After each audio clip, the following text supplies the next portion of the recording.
Hello students, let's see this question. The question says which of the following is an example of non-polar molecular solids? चार options यहाँ given है, die iodine, water, HCl या फिर graphite. सो हमसे एक example पूछा है किसका, नॉन पोलर मॉलिक्यूलर सॉलिड्स का. ठीक है. सो सबसे पहले तो आप ये क्लासिफिकेशन समझिए कि जो सॉलिड्स हैं, सॉलिड्स क्या होता है, एक फेज होता है किसी भी सब्सटेंस का जिसमें intermolecular forces of attraction maximum होती हैं and intermolecular force space, intermolecular space minimum होता है. इसके अलावा और भी प्रॉपर्टीज होती हैं कि आपकी जो पार्टिकल्स होते हैं एक फिक्स पोजीशन पर रहते हैं, ट्रांसलेशन मोशन से शो कर सकते हैं. ठीक है. तो और भी बहुत सारी प्रॉपर्टीज है, बट बेसिक जो ये जो दो प्रॉपर्टीज हैं, फोर्सेस एंड स्पेस, ये क्या करते हैं, इस स्पेस को रिप्रेजेंट करते हैं. ठीक है.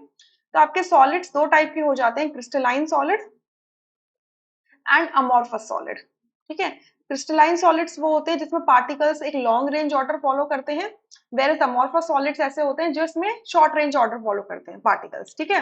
तो अब ये जो क्रिस्टलाइन सब्सटेंसेस हैं, क्रिस्टलाइन सॉलिड्स हैं, ये डिफरेंशिएट होते हैं फर्दर फोर कैटेगरीज में on the basis of forces of attraction, on the basis of forces of attraction between the particles, attraction between the particles.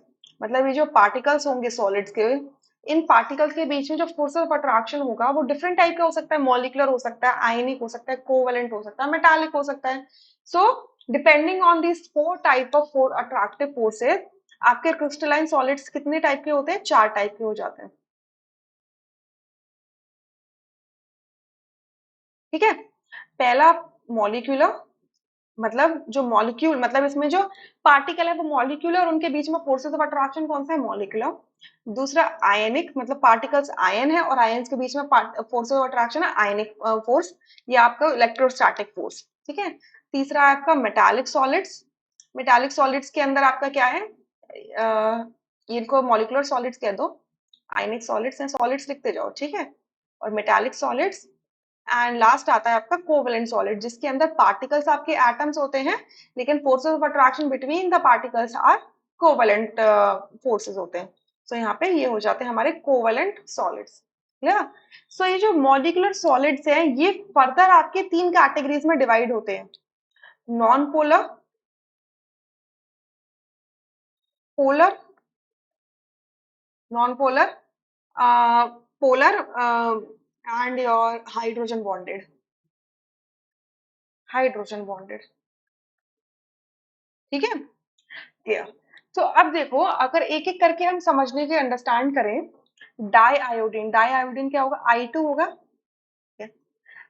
Hydrogen bonded होने के लिए कम से कम उस मॉलिक्यूल के अंदर वो जो पार्टिकल है उसके अंदर एक हाइड्रोजन एटम अटैच्ड होना चाहिए.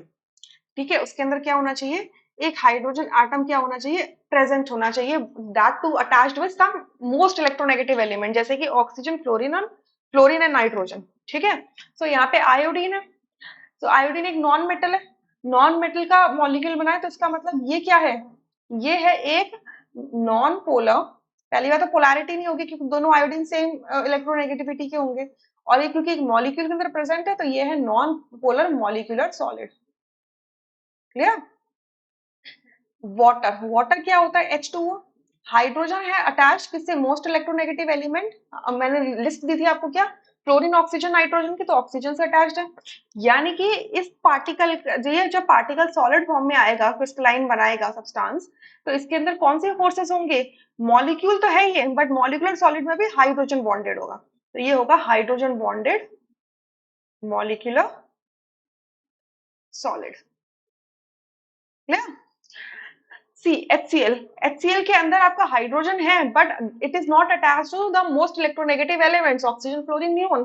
सो ये सिंपल क्या है आपका, क्योंकि एक मॉलिक्यूल है HCl, सो ये क्या है हमारा, पोलर, पोलर मॉलिक्यूलर सॉलिड है, polar molecular solid. Clear. And graphite, graphite का मतलब क्या होता है, कार्बन. ना तो ये मॉलिक्यूल है अकेला, आयन भी नहीं है, कोई चार्जेस नहीं दिख रहे, ना ये मेटल है, नॉन मेटल होता है तो ये है क्या, ये कोवेलेंट सॉलिड है. ठीक है. ये क्या है हमारा, कार्बन कोवेलेंट सॉलिड में आता है, क्योंकि सिर्फ एक एटम ही तो प्रेजेंट होता है कार्बन कार्बन का लैटिस के अंदर, राइट. इसके अंदर जो पार्टिकल्स होते हैं वो एटम होते हैं, तो ये क्या है हमारा कोवेलेंट सॉलिड है. क्लियर? सो हमसे पूछा गया था कि which of the following is an example of non polar molecular solid. So आपका डाई आयोडीन इसका करेक्ट आंसर है, rest options are incorrect. I hope you understood. और इसका रेफरेंस अगर आपको लेना है सो क्लास 12 की एनसीईआरटी दैट इज पार्ट 1 वहां पर जाइए। इससे रिलेटेड ना एक टेबल बनाया हुआ है, पूरी चीज को जिस डाउन किया हुआ है। सो आप अगर स्टार्टिंग से पूरा टेक्स्ट पढ़ना चाहते हैं तो आप पेज नंबर 4 को रेफर करिए। वहां पे क्लासिफिकेशन ऑफ क्रिस्टलाइन सॉलिड्स है। वहां से आगे जाते जाओगे, पेज नंबर 5 में जाओगे, 6 में जाओगे, 6 से लेकर 7 तक आपको टेबल नजर आ जाएगा। तो वहां पे पूरा जिस डाउन किया हुआ है, जो भी चीजें होती हैं, इसकी कैरेक्टरिस्टिक्स होती है। Clear? So I hope you understood this question really very well. Thank you.